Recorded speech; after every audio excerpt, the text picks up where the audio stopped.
Oh mais non, mais le cadrage, ça va pas encore. Ça va pas encore ce cadrage.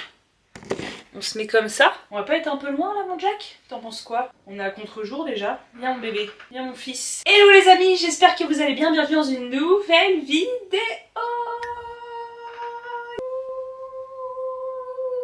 Jingle.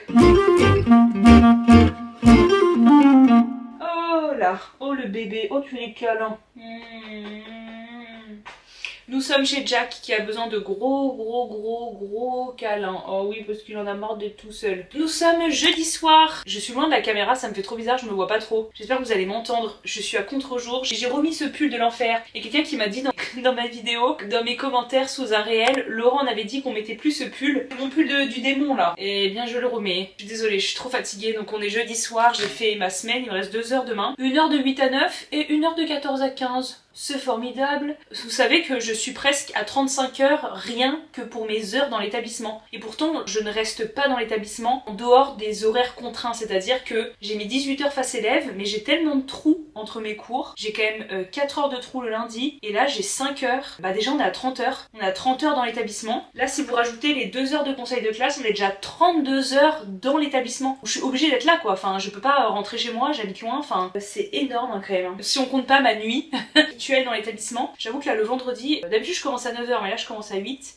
9 puis après 14, 15, je vais être KO. Mais bon, c'est la vie qu'on a décidé de mener. Voilà, j'espère que vous allez bien. En fait, j'ai rien pu filmer aujourd'hui, je suis extrêmement fatiguée. J'ai ma gueule du démon. J'ai rien pu filmer cette semaine parce que je me suis fait aspirer. Franchement, quand la période de cours a recommencé après les vacances, je me suis dit 6 semaines c'est rien. On est qu'à la moitié là. Il me reste 3 semaines et 1 jour. Je suis déjà mais KO. Vraiment, à chaque fois je me dis oh 6 semaines c'est rien et tout. Je suis déjà éclatée. Vraiment, je vous jure. J'ai dormi dans l'établissement un soir parce que je finissais à 18 et que je reprenais à 10 le lendemain. J'ai eu conseil de classe encore jusqu'à 20 h le mercredi. Je finissais à 15 h, conseil de classe à 18 h 15.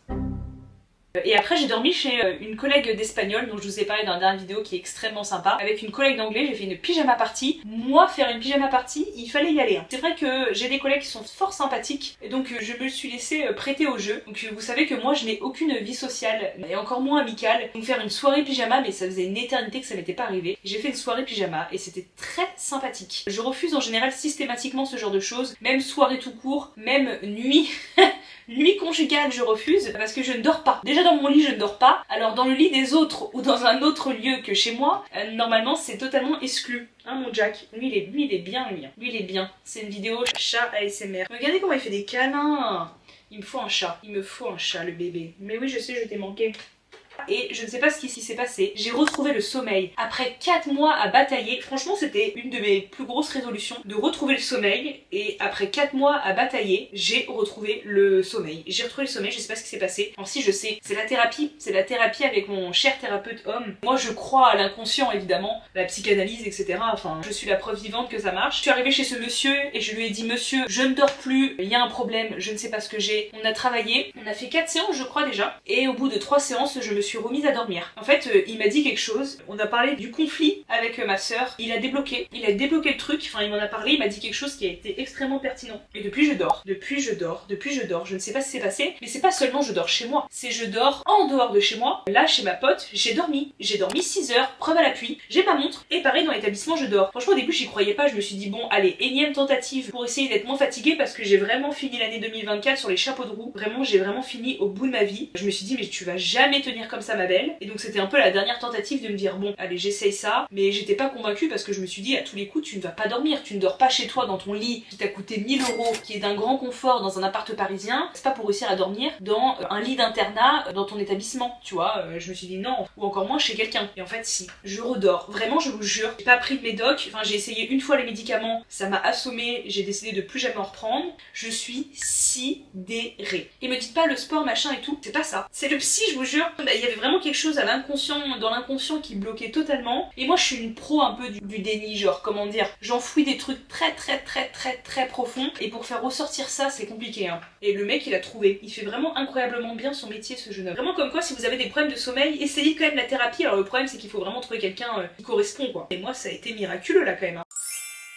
Et vous m'avez posé des questions. Alors je suis désolée, je voulais vraiment bloguer cette semaine mais j'ai été dépassée. Vraiment les conseils de classe jusqu'à 20h. Déjà une semaine normale et remettre des conseils de classe jusqu'à 20h quand t'habites hyper loin comme ça. Je vais répondre à quelques-unes des questions que vous m'avez posées. J'ai sûrement plein de trucs à dire mais j'ai totalement oublié. Comment tu fais pour lire et faire autant d'activités en tant que prof? Je suis néo-titulaire et vraiment je suis sous l'eau. Encore une fois j'ai pas de vie, j'ai pas de vie sociale. J'aime toutes mes activités, je les aime toutes. Ce qui joue beaucoup, hein mon bébé? Bah oui. Je suis très souvent sous l'eau et dépassée. Je pense que j'ai activé un mode, c'est absence de réflexion en fait. J'ai activé un mode qui s'appelle l'absence de réflexion où vraiment je me lève, je vais en cours, je fais mes cours.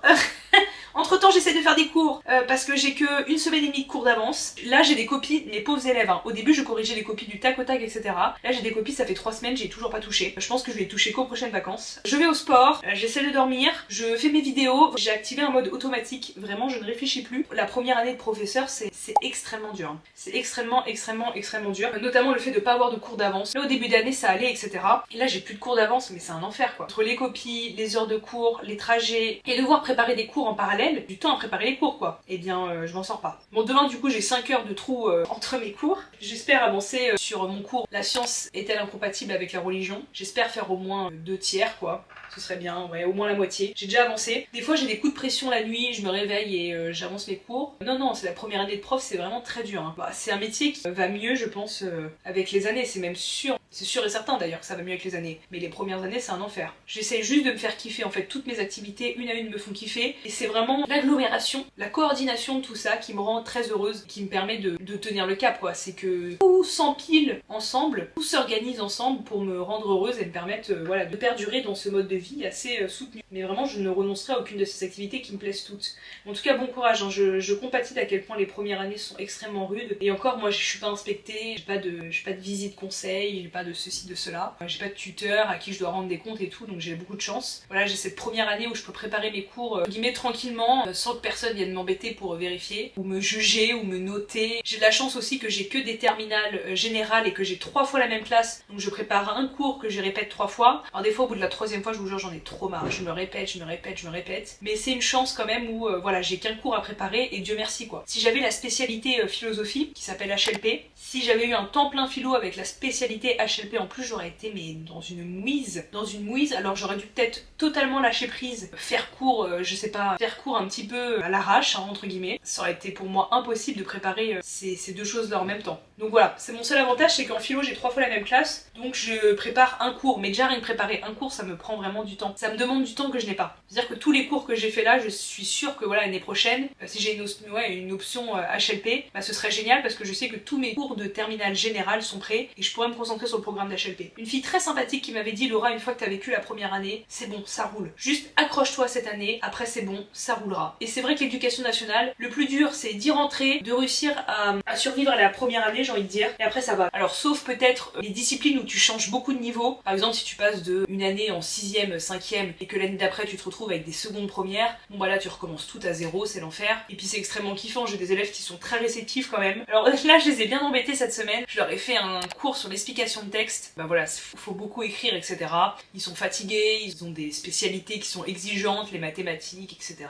Voilà, ils sont fatigués et moi je les fais beaucoup écrire en leur demandant des choses qui sont quand même assez dures intellectuellement et ça reste un cours très magistral. Moi j'aime faire cours un peu magistralement. Je parle et ils écrivent en fait, en participant etc. Je suis pas un tyran mais c'est vrai que c'est un modèle de cours sur lesquels ils n'ont pas l'habitude. Moi je vois des cours où ils remplissent des textes à trous quoi. Et je vois ça dans plusieurs établissements où à des terminales on donne des textes à trous. Et moi vraiment ils se tapent, voilà, ils écrivent. Et donc c'est dur aussi pour eux quoi. Donc là je les ai un petit peu assommés. On va passer à l'inconscient avec Freud. Et donc je pense que ça va les galvaniser un peu. Tout ce qui est rêve, lapsus, acte manqué, complexe d'Édipe, etc. Ça va être un peu sympa. Je suis une prof assez cool, c'est-à-dire que je suis pas très rigide, hein. Ni sur les retards, c'est ma personnalité aussi, hein. Je suis quand même assez cool. Peut-être que je le serai moins à l'avenir, je sais pas, j'apprends, je verrai si c'est une erreur ou pas. Disons que je me préserve aussi un peu parce que quand tu commences à être très rigide et très carré sur tout avec les élèves, ça te demande beaucoup d'énergie. Si tu punis chaque retard, si tu vérifies tout, etc., ça te demande énormément d'énergie quoi. Et ça rend pas spécialement heureux des fois. Donc bon, à voir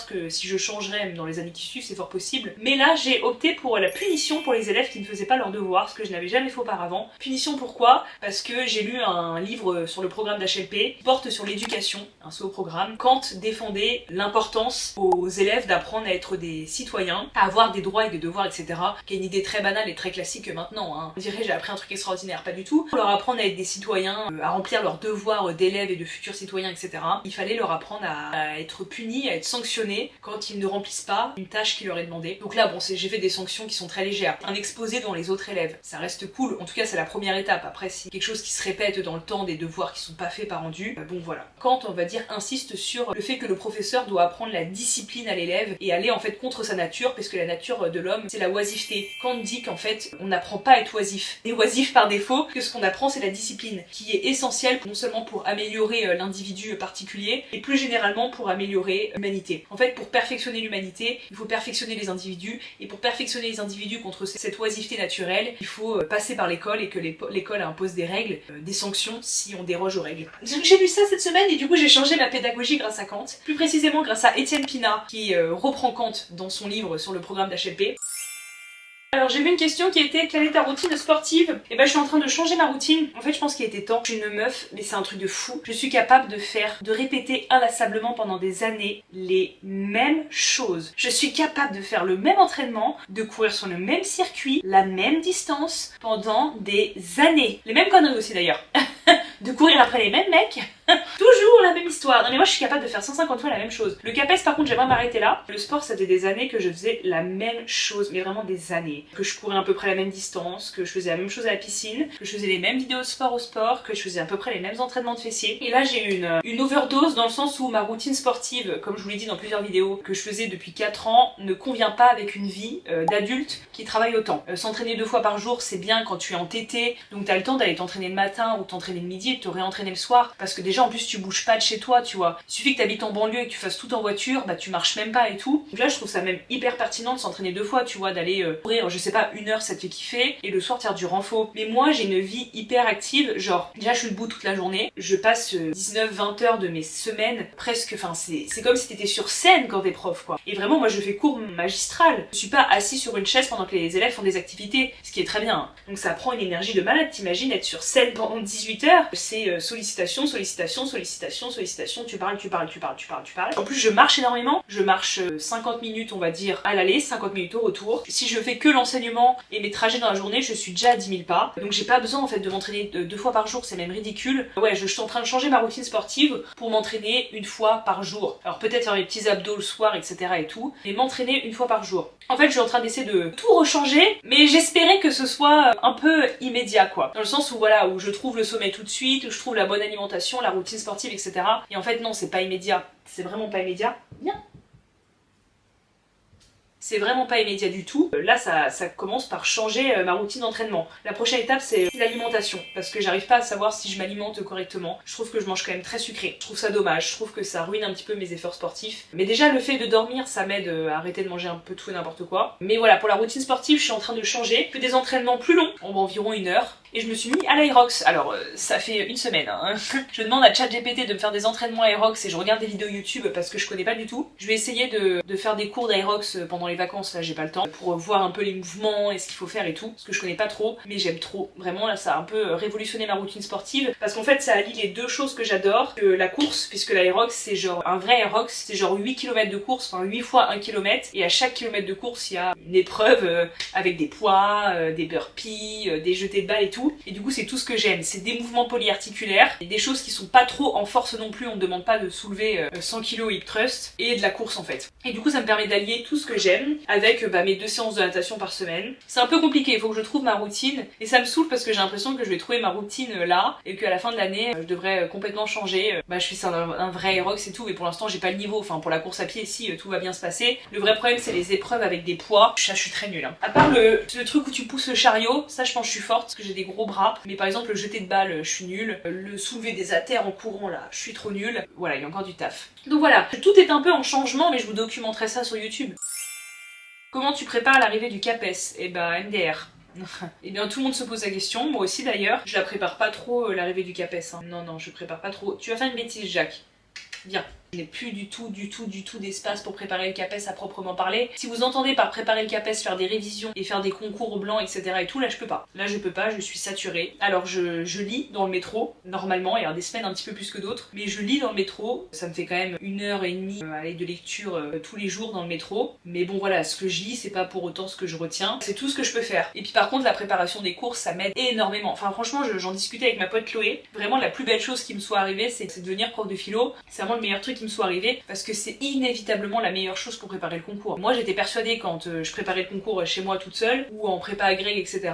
que voilà, enseigner c'était extrêmement chronophage, que ça empêchait de travailler le concours, ce qui est le cas, c'est vrai, hein. Mais que voilà, ça éloignait du CAPES parce qu'en fait tu enseignes des choses intellectuellement beaucoup moins rigoureuses que ce qu'on attend au concours. Et en fait je pense que c'est totalement faux. Je pense honnêtement que le meilleur moyen de réussir le CAPES de philosophie, c'est d'être déjà prof de philo. C'est terrible, mais je pense qu'il faut être déjà prof de philo pour réussir le CAPES, alors pas tout le temps, mais je pense que ça aide énormément. Et moi je me fais confiance, voilà, cette année pour l'avoir, hein. Je pense que le plus dur ça va être l'écrit, parce qu'à l'oral je me débrouille plutôt bien. Toutes ces heures à parler toute seule ou face à des élèves qui me regardent avec des grands yeux, qu'est-ce qu'il raconte la dame, ça me forme énormément. Vraiment, quand vous enseignez, même si in fine je passe pas tant de temps que ça à cultiver, à proprement parler dans mon quotidien, puisque en fait je n'ai pas le temps, mais en fait le fait même d'enseigner, c'est un tout autre niveau d'assimilation des thèses philosophiques en fait. Quand tu répètes 3 fois le même cours et que voilà, tu choisis de présenter un texte devant les élèves et de répondre à une dissertation et que tu répètes 3 fois la même chose, et je te jure que l'auteur tu le connais par cœur, et en fait t'es vraiment capable d'expliquer les tenants, les aboutissants d'une thèse à un public de terminale, ce qui est exactement ce qui t'est demandé le jour du concours en fait. Je pense que cette année ça va être la bonne, je pense que je vais avoir le beurre et l'argent du beurre cette année. Je pense que je vais faire une bête d'année dans mon établissement et je pense que je vais aussi avoir le CAPES et que j'aurai un emploi à vie.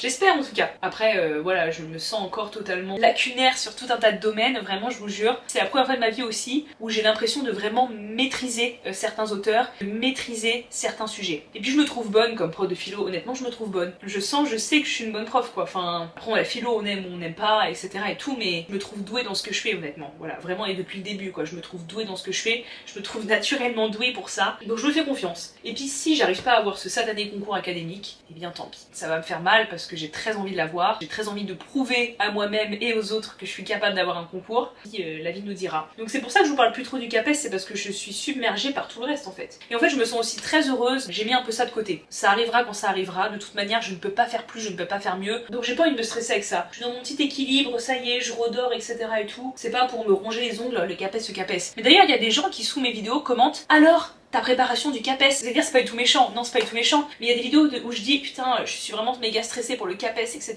J'ai l'impression de pas beaucoup travailler. T'as quelqu'un sous la vidéo qui a commenté alors cette préparation du CAPES. Mais en tout cas je vous conseille vraiment si vous voulez devenir professeur d'enseigner avant en fait, hein. Mais devenez contractuel, en plus franchement il y a énormément de postes, il y a une énorme crise du recrutement, vous le savez, hein. Moi honnêtement si j'avais été contractuel plus tôt, bon je sais pas si j'aurais eu les épaules à 23 ans pour être devant une classe comme professeur de philosophie parce que j'avais quand même pas la maturité je pense, ni les connaissances. Ça fait vraiment passer un autre step, ça fait vraiment passer à l'âge adulte, une nouvelle étape, et on prend vraiment conscience du métier parce que si j'avais été contractuelle plus tôt, je serais peut-être dit ok, c'est vraiment ça que je veux faire, donc on va vraiment y aller quoi. Je parle tellement là, c'est trop grave. Demain je me lève à 5h30 pour aller au taf quand même, hein. Que m'avez-vous posé comme question? Est-ce qu'il y a une bonne entente entre les professeurs? Bah ça dépend les établissements, hein. Franchement l'établissement c'est la roulette russe, hein. C'est vraiment regrettable. Tu choisis pas ton établissement, sauf dans le privé. L'ambiance ça joue énormément. Alors l'avantage quand t'es prof c'est que t'as que 18 heures face élève, donc j'ai envie de te dire t'es même pas obligé de travailler avec tes collègues quoi. Normalement t'es pas obligé, mais c'est vrai que quand il y a une bonne ambiance ça change tout. Et oui moi j'ai de la chance, il y a vraiment une bonne ambiance quoi. En tout cas à titre personnel, personne ne m'a embêté, j'espère que j'ai embêté personne, j'espère que j'ai porté atteinte à personne. On n'est jamais sûr de ça, mais bon voilà, normalement j'essaye de faire au mieux pour être une professeure et une collègue agréable. Je dis pas que j'y arrive tout le temps, hein. Je fais sûrement des erreurs, mais en tout cas elle n'a jamais été désagréable avec moi. Moi j'ai énormément de chance là-dessus. Le conseil que je peux vous donner c'est quand même, si vous n'avez pas une bonne entente dans votre établissement, qu'on vous nuit, etc., mais vraiment changez quoi. Ne réfléchissez pas à changer quoi. Je préfère faire 1h30 de trajet et aller dans un établissement où personne m'embête, où personne me porte atteinte, etc., que habiter à côté de mon établissement et de me retrouver tous les jours avec des gens qui m'aiment pas, ou je sais pas, enfin, changer. Il y a des établissements où ça se passe bien.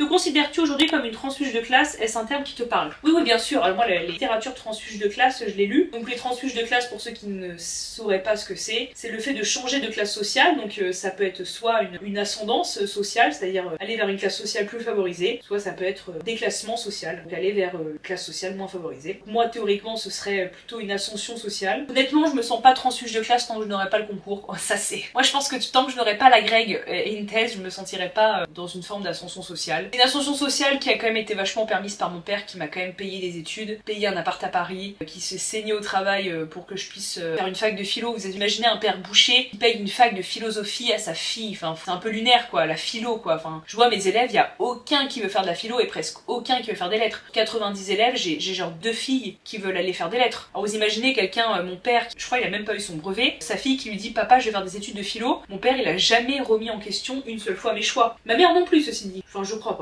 Ils se sont jamais dit mais elle est ma boule celle-là, mais qu'est-ce qu'elle va faire en fac de philo? Mon père a payé, il m'a mis dans les conditions les meilleures qu'il était capable de faire et même au-delà pour me faire une scolarité dorée. Alors même si j'ai énormément travaillé, je travaillais sur le marché tous les week-ends etc et tout, mais en fait c'était rien par rapport au cadre de vie qu'il m'offrait quoi. Je pourrais me permettre de me qualifier de transfuge de classe si j'étais entièrement responsable de ma réussite. Par exemple Édouard Louis, ses parents lui ont pas payé des études etc et tout. J'ai l'impression que sa famille a plutôt été un frein à son ascension sociale. Moi c'est pas le cas quoi. Moi on m'a aidé quoi, enfin, on m'a donné un escabeau quoi. Moi, on m'a donné un escabeau pour monter les marches et je suis pas encore montée toutes les marches de l'escabeau. Donc je me sens pas transfuge de classe, mais je veux pas m'accorder cette légitimité de transfuge de classe. Je dois pas entre guillemets cette ascension, si on peut parler d'ascension, à moi hein, uniquement. Non non. Moi j'avais juste un cerveau qui fonctionnait à peu près correctement et des capacités de travail. Mon père a quand même fait l'essentiel du taf quoi. Mais moi c'est sûr que par contre j'aimerais faire une vraie ascension sociale à base de CAPES grec quoi. Alors là je dirais que je suis un petit peu éloignée de ces préoccupations là parce que je suis dans l'enseignement et parce que je suis au contact des élèves et que je suis dans l'immédiateté du travail avec des cours, des copies etc et tout. Mais si tu me laisses 2 semaines de vacances et que tu me laisses réfléchir sur ma vie et que tu me demandes après mes objectifs, je vais te répondre, je veux passer le CAPES et la grègue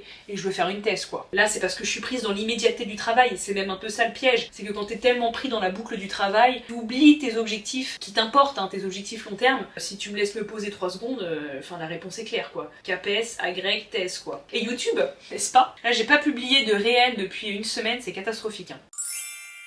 Quel métier aurais-tu fait si tu n'étais pas prof? Oh, j'aurais fait du sport. J'aurais travaillé dans le sport, je crois. Je vous l'ai déjà dit ça dans une vidéo. J'ai 25 ans, prof aussi, et voir des lycéens me fait sentir vieille, pas toi, je le vis mal. Pas du tout. Pas du tout, du tout. Je trouve quand même qu'on a encore un espace commun. Hein. Au contraire, je me sens... J'ai l'impression d'être au next level par rapport à eux, dans une era de vie où tout est mieux. Parce qu'eux, ils sont pleins de doutes, ils sont là, Parcoursup, l'avenir, etc. et tout. Qu'est-ce que je vais devenir? Est-ce que je vais échouer? Est-ce que je vais avoir mon bac? Est-ce que je vais avoir mon école? Et comment ça va se passer les études sup? Ils sont pleins de doutes. Moi, j'ai fait tout ça, j'ai fait tout ce merdier et maintenant je suis là en mode bon finalement on s'en est pas si mal sorti que ça et en plus honnêtement ils sont très valorisants parce que j'ai l'impression que honnêtement en toute honnêteté j'ai l'impression que certaines filles peut-être m'admirent entre guillemets enfin, j'ai l'impression de ressentir un peu d'admiration mais pas spécialement à l'égard de moi hein, à l'égard des autres profs aussi hein, ils admirent leurs professeurs et c'est très valorisant quoi, t'as l'impression d'être génial alors que je suis une gogole qui a pas le CAPES quoi.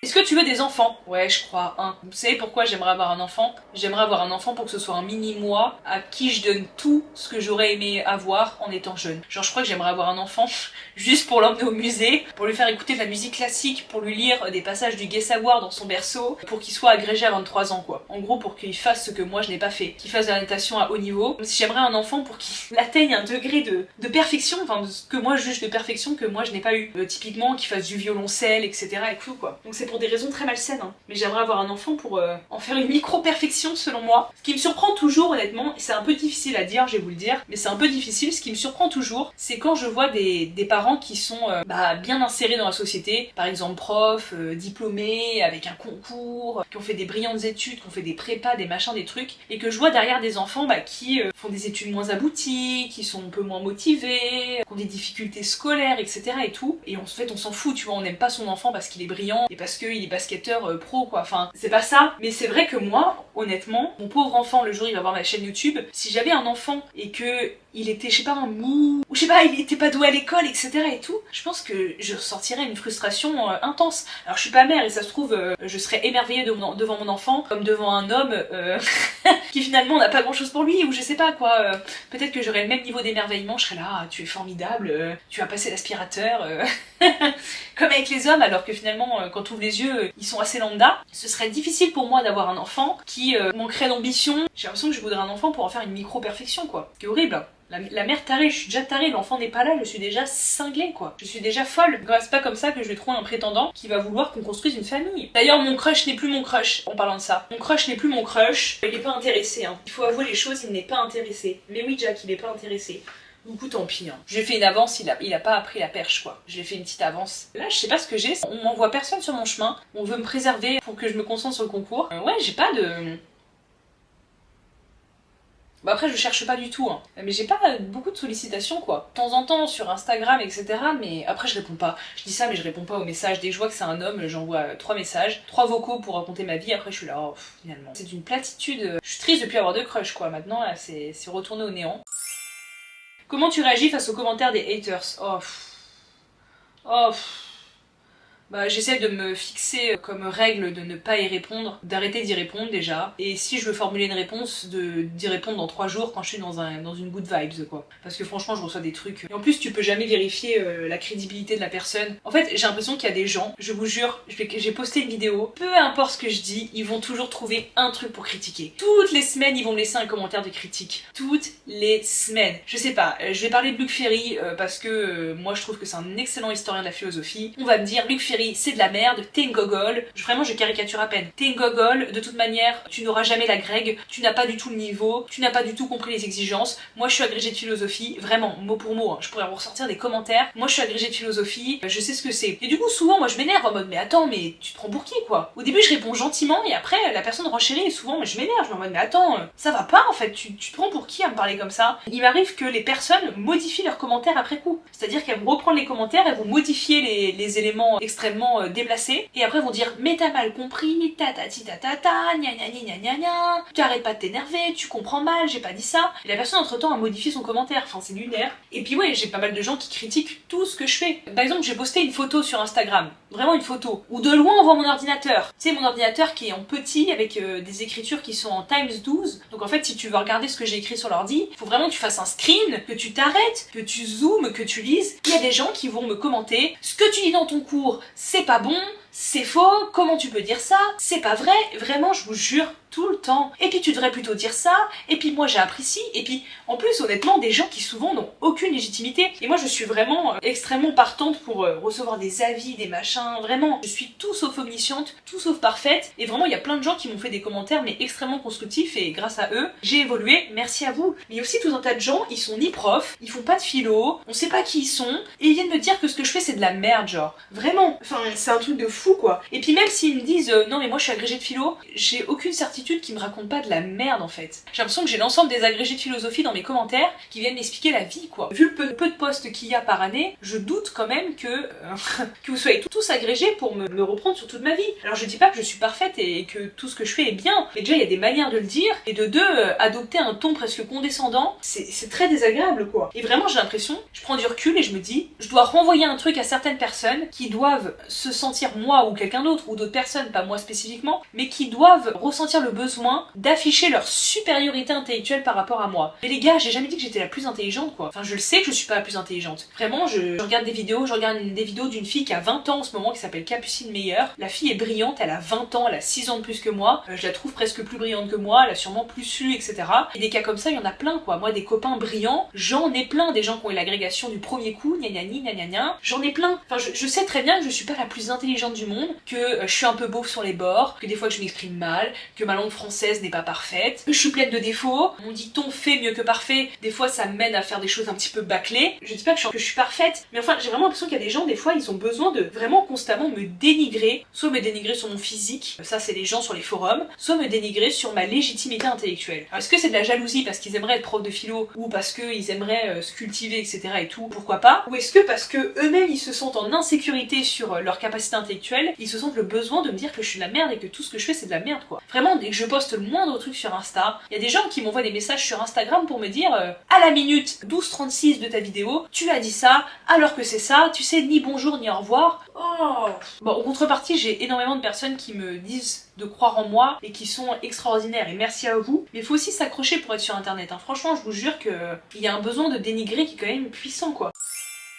J'ai été à la salle là, franchement là je vais passer un coup de gueule. Les mecs, laissez les meufs tranquilles à la salle. Je vais à la salle avec le t-shirt le plus dégueulasse que j'ai, je suis trempée de sueur, je suis pas maquillée, j'ai les cheveux en vrac, vraiment je vais jamais à la salle en étant belle gosse. Donc c'est à dire que théoriquement j'ai pas envie, je suis pas dans une situation où j'ai envie d'être draguée ou quoi que ce soit. Il y a tout le temps, enfin tout le temps, non pas tout le temps, mais ça m'arrive quand même, pas plus tard qu'aujourd'hui. Puis il y a des mecs qui viennent me faire chier, genre vraiment je fais mon petit entraînement de Aerox et je mets mes poids dans un petit coin et après je pars courir parce qu'il faut courir 1 kilomètre, après revenir faire mon truc et il y a un mec pendant que je cours, et tes poids, est-ce que tu vas les laisser là, machin, le mec il a pas du tout l'uniforme de fitness park ni rien, je regarde vraiment vénère quoi, moi je suis vraiment, ça me fait chier quoi. T'es un mec, bizarrement tu t'irais jamais dire ça à un autre mec, tu viens faire chier une meuf qui est en train de faire son sport pour lui demander si elle va laisser ses poids là, pas du tout habillée avec un uniforme fitness park, je lui dis mais tu travailles ici ou quoi? C'est vraiment j'étais un truc de, mais tu travailles ici ou quoi pour me faire chier là? Vraiment j'étais en train de courir, j'étais essoufflée, j'étais toute rouge, tes poids là-bas, est-ce que tu vas bientôt les ranger? Non non, moi je suis un gros bourrin, je laisse mes poids là, je range rien, enfin j'avais pas du tout fini de m'entraîner et je pense que après réflexion, il me regardait avec insistance donc je pense que c'était pour me draguer. Mais à quelle heure pour draguer une meuf tu vas lui dire de ranger ses poids? Tu sais j'ai l'impression d'être ma daronne qui me dit de ranger ma chambre. Et à quelle heure tu vois, tu viens de dire n'importe quoi. Ou pire tu viens me complimenter sur mon entraînement, tu me poses des questions, tu me dis ah dis donc tu pousses bien, tu fais des petits compliments quoi. Mademoiselle les poids. Moi vraiment je lui dis mais toi bosses à Fitness Park? Il me dit non mais je suis coach. Bah alors t'es qui? Je te paye? C'est à toi que je paye? Non mais franchement tu sais ça me gave. Ou les mecs tu vois t'es en train d'utiliser un truc, un espace etc et tout, ils vont venir s'entraîner juste à côté de toi. Mais laisse-moi tranquille en fait. Tu vois j'aimerais juste m'entraîner. Tu sais je veux être tranquille, je veux faire mon entraînement tranquille, j'ai ma vie, voilà, tranquille, tu viens pas me faire chier quoi. Tu me laisses. Est-ce que c'est trop demandé? Je sais pas quoi dire quoi. C'est archi lourdingue en vrai. Si je me dis à quelle heure pour aborder une meuf tu vas lui dire ah tu vas les ranger tes poids? Parce que vraiment je vous jure c'était pour m'aborder parce qu'après il a pas arrêté de me regarder puis son regard quand il m'a demandé ça ah il a rangé tes poids. C'est vraiment comme si le mec ah tu vas la faire la cuisine. Oh là là là là, oh là là là là là là là là. Et c'est grave docteur hein. Cherchez la bagarre là.